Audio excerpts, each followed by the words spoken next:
Throughout the world, countries have committed millions and even billions of dollars to projects that promise to change our lives for the better. However, not all of these efforts have been successful. Some mega projects seem more useful as waste material than as real innovations. So, get ready with a helmet and vest, because today we will explore colossal structures, infrastructures, and works that turned out to be real disasters. Let's discover together the most useless mega projects on the planet, true paths to nowhere. The Amazon sand, with its design inspired by a traditional basket from the region, stood as a symbol of pride and modernity in the middle of the Amazon jungle. Designed for the 2014 FIFA World Cup, this monumental stadium impressed the world with its capacity to accommodate 44,000 spectators. However, beyond the sporting spectacle, the reality that followed was much less optimistic. Located in a city like Manaus, where football does not have the same strength as in other parts of Brazil, the stadium was practically unused after the tournament. The lack of significant events not only left it with empty stands, but also highlighted the enormous maintenance costs that annually amount to more than $500,000. This isolation not only affected the viability of the project, but added to the logistical challenges it faced, from its construction, such as transporting materials, to such a remote location. Interestingly, despite efforts to integrate it with local identity, the Amazon sand ended up standing out more as an example of questionable planning than as a cultural icon. The stories of weddings and business meetings held within its walls seem more anecdotal than a solution to its lack of sporting activity.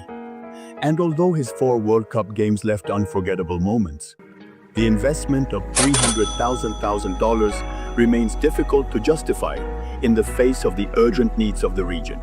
At its core, the Amazon sand not only symbolizes the dreams of grandeur that accompany a global event, but also the consequences of not considering the context and long-term functionality of a project of this magnitude. A work as fascinating as it is problematic that invites reflection on how to turn ambition into legacy. The Gundam RX-78 DOS statue in Yokohama, Japan, is an amazing example of how modern engineering and passion for pop culture can come together in an unforgettable mega project. At 18 m high, this imposing wick is inspired by the iconic RX-78 DOS Ganda, protagonist of the Japanese franchise that has captivated generations since its debut in 1979. This Colossus is not only a visual representation, it actually moves, yes. The statue has movable joints that allow it to perform various gestures, such as raising its arm or turning its head, offering an experience that leaves anyone who contemplates it speechless. However, behind its spectacularity, there are also questions about its usefulness and purpose.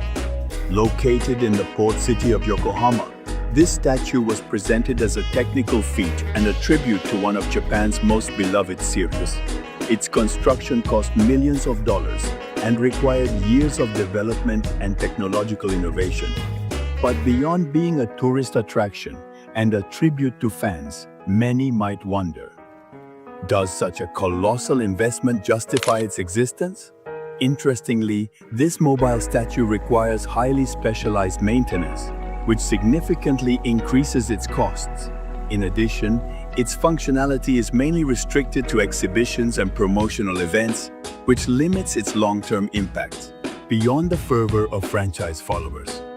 However, her ability to draw crowds and generate international attention makes her a symbol of both Japanese ingenuity and the power of pop culture to cross borders. Despite the questions surrounding its practical usefulness, there is no denying that the Gunda RX-78 DOS statue is an impressive work of art that connects nostalgia with innovation. It represents the fusion of imagination and reality. And it remains a reminder that sometimes cultural impact can trump pragmatism. The Fierce Horse Monument, located in Thunderhead Mountain, South Dakota, United States, is a monumental work in every sense, designed to pay tribute to the great leader, Kota Fierce Horse. This statue, seeks to capture not only his figure, but also his indomitable spirit and his fight to preserve the culture and rights of his people. With a planned height of 172 min, it promises to be the largest sculpture in the world. Once completed, the fascinating thing about this project is not only its scale, but also its context. It began in 1948 under the direction of sculptor Korczak Tsiolkovsky, who worked closely with Lakota leaders to ensure that the work will authentically reflect the values and essence of Caballo Feroz. However, the monument is still under construction after more than 70 years. This is due both to the complexity of the rock carving and to the financing, which depends exclusively on donations and tourist visits, in an effort to maintain the independence of the project from government entities. The place has been the object of admiration, but also criticism. Some see it as a powerful symbol of the pride and resilience of Native American peoples. On the other hand, there are those who consider that the project, still unfinished, is a reminder of the disparity between investment in cultural symbols and the immediate needs of communities. The level? Interestingly, the leader's face is the only part finished so far, and his expression seemed to contemplate the horizon with a mixture of determination and melancholy. The work plans to depict a ferocious horse riding on horseback, pointing forward, a gesture that symbolizes the vision and leadership for which he was known. The Fierce Horse Monument is a visual reminder of the struggle of indigenous peoples, but also an example of the challenges faced by megaprojects that attempt to balance cultural symbolism, colossal dimensions, and practical realities. Despite its unfinished state, it continues to attract visitors from all over the world, intrigued by its history and ambition. The border wall between the United States and Mexico is one of the most controversial and criticized megaprojects in recent times. Conceived as a physical barrier to curb illegal immigration and drug trafficking, this concrete and steel wall extends for hundreds of kilometers, but its impact and effectiveness have been questioned from the beginning. One of the biggest problems of this project is its enormous cost. Billions of dollars have been invested in its construction, maintenance, and surveillance, which has generated an enormous financial burden for American taxpayers. Despite this investment, the wall has not fully achieved its objectives. People looking to cross the border have found ways to get around it. Whether it's finishing tunnels, using stairs, or just choosing routes not covered by the barrier. In addition, the wall has had a devastating environmental impact. Its construction has fragmented natural habitats, affecting endangered species and altering unique ecosystems in the border region. This has generated criticism from environmental organizations and conservation experts who believe that the ecological damage outweighs any potential benefit. As if that were not enough, the wall has also been a symbol of political division and controversy. While some see it as a necessary measure to protect national security, others consider it a xenophobic gesture that does not address the roots of the migration problem. This polarization has made its implementation even more difficult and has left the project in a state of constant debate. In essence, the border wall between the United States and Mexico. It is an example of how a mega project can become a failure when its economic, social, and environmental implications are not properly assessed. More than a solution, this wall has proved to be not only a physical barrier, but also a political and cultural one. The Monshu nuclear power plant, located in Fukui Prefecture, Japan, is an emblematic example of how an ambitious project can become a monumental failure. Designed as a prototype sodium-cooled fast reactor, Monshu promised to revolutionize nuclear power by using plutonium as fuel and generating more fuel than it consumed. However, this futuristic vision quickly fell apart due to a series of technical problems, accidents, and questionable management. Since its construction in 1986, Monshu has faced constant challenges. In 1995, just 1 year after starting operations, it suffered a serious accident.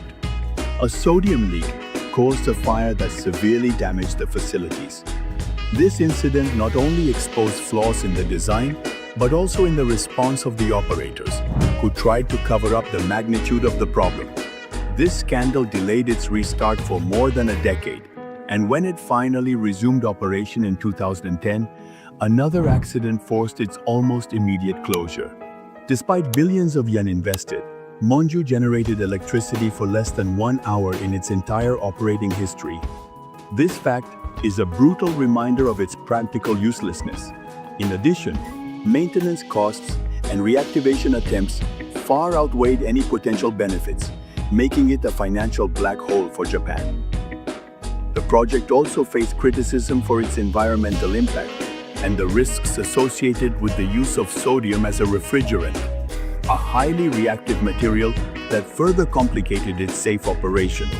Finally, in 2016, the Japanese government made the decision to dismantle Monju, marking the end of a project that, instead of leading the future of nuclear energy, became a symbol of waste and poor planning. Monju is a bitter lesson in how lack of foresight and ineffective management can turn a promising idea into a technical and financial disaster. A reminder that ambition is not enough. Execution and sustainability are equally crucial. Forest City, located in Malaysia, is a clear example of how an ambitious mega-project can turn into a resounding failure.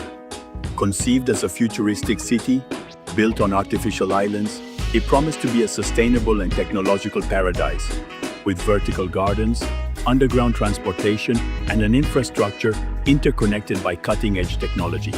However, reality is far from initial expectations. Since its opening in 2016, Forest City has faced fundamental problems. One of the most obvious was its focus on attracting upper-middle-class buyers, mainly from China, offering beachfront properties at competitive prices. But strict capital control regulations imposed by the Chinese government drastically limited foreign investment, leaving Forest City with much lower demand than expected. Added to this were the political crisis in Malaysia and the COVID-19 pandemic, which further aggravated the situation. Nowadays, Forest City is little more than a ghost town. Of the 700,000 projected residents, only about 8,000 people live there permanently. Streets designed to house a vibrant community are deserted, and futuristic buildings remain largely empty, making this project a symbol of excess and poor planning. In addition, Forest City's environmental impact cannot be ignored. Construction on land reclaimed from the sea destroyed natural habitats and altered marine ecosystems, generating criticism from environmentalists and conservation experts. What was presented as a model of sustainability ended up being an example of how excessive ambition can have devastating consequences for the environment. In Forest City is a bitter lesson in the risks of prioritizing looks and prestige over viability and functionality. A project that, instead of being a model for the future, has become a reminder of the dangers of ignoring economic, social, and environmental realities. The Lotus Riverside Housing Complex, located in Shanghai, China, is an emblematic case of negligence and poor planning in construction. This project, which consisted of several residential buildings, was marred by the collapse of one of its 13-story blocks in June 2009. The most shocking thing is that the building did not collapse, as usually happens in these cases, but literally lay on its side, remaining almost intact, as if someone had pushed a giant domino. The main cause of this disaster was a critical failure in the foundation. During construction, an underground garage was excavated on one side of the building, while on the opposite side, large quantities of mined earth accumulated. This pressure imbalance in the ground, combined with poor design of the support piles, caused the building to collapse dramatically. In addition, heavy rains prior to the incident aggravated the situation, saturating the ground and further weakening the structure. The collapse not only exposed technical failures, but also deeper problems, like corruption and cheapening of materials during construction. This type of practice, unfortunately common in some projects, prioritizes cost savings over safety with catastrophic consequences. Although the rest of the buildings in the complex were declared safe, the incident generated widespread distrust among residents and buyers. The Lotus Riverside went from a promising project to a symbol of incompetence and neglect, leaving a bitter lesson on the importance of rigorous supervision and quality in construction. This case is a brutal reminder of how lack of ethics and poor management can transform a housing project into a disaster that puts lives at risk and destroys confidence in the real estate sector. The Costa Concordia, a luxury cruise ship that promised unforgettable experiences in the Mediterranean, ended up being a symbol of neglect and disaster. On January 13, 2012, this colossus of more than $114,000 THE sank in front of the island of the century in Tuscany, after deviating from its planned route and colliding with a reef. The impact opened a 53-meter crack in its hull, which caused the ship to tilt and become partially submerged. The disaster exposed not only technical failures, but also a chain of questionable decisions. Captain Francesco Schettino was harshly criticized for abandoning the ship, while hundreds of passengers were still struggling to evacuate. This act of irresponsibility not only earned him a 16-year prison sentence, but also exposed the lack of effective protocols in emergency situations. The shipwreck claimed the lives of 32 people and left 64 injured, becoming one of the worst maritime disasters in recent history. In addition, the total cost of the accident, including the rescue, refloating and scrapping of the ship, exceeded $2 billion, more than 3 times the original construction cost of the Concordia. This astronomical expenditure, added to the loss of human lives, makes this project remembered as a monumental failure.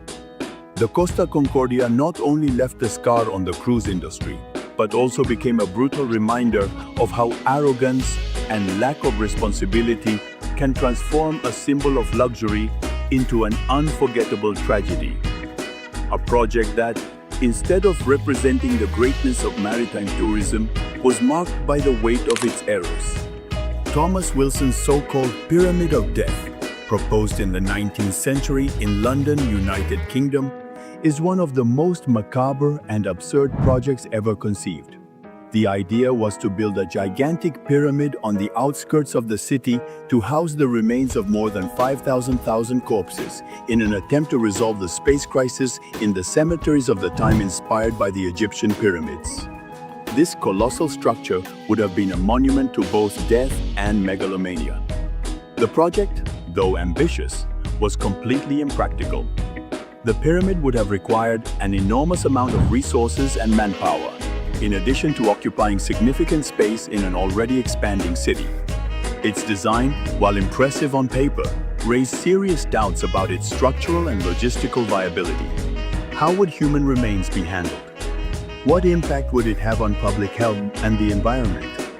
These questions were never convincingly answered. Furthermore, the idea of concentrating millions of corpses in a single place generated social rejection. Many considered it a grotesque proposal and disrespectful to the dead. The lack of public support, combined with the enormous projected costs, condemned the project to oblivion before it could even begin. The Pyramid of Death is a perfect example of how a seemingly innovative solution can become a symbol of excess and disconnection from reality.